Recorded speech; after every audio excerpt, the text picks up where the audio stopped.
এইবাৰ পৰীক্ষাত এটা নতুন দিশ আমি সংলগ্ন কৰিছোঁ, আগতে পুলিচতো কৰোঁ, যে এইবাৰৰ পৰা নিগেটিভ মাৰ্কিঙৰ এটা ছিষ্টেম হ'ব, অৰ্থাৎ ভুল উত্তৰ কৰিলে মাৰ্কিংটো নিগেটিভ হ'ব।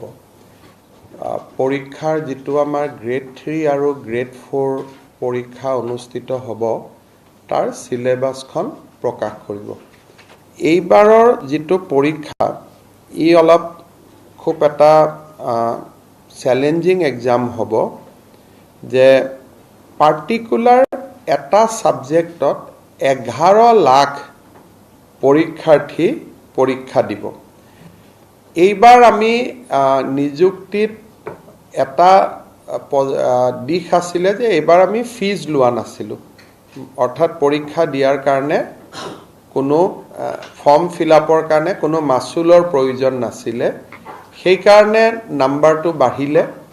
দ্বিতীয়তে ফাৰ্ষ্ট পৰীক্ষাটোত যিটো এটা মানুহে ট্ৰান্সপাৰেঞ্চি দেখিলে, স্বচ্ছতা দেখিলে, যে দুখীয়া ল'ৰা ছোৱালীয়ে নিযুক্তি পাইছে, সিও প্ৰেৰণা যোগালে।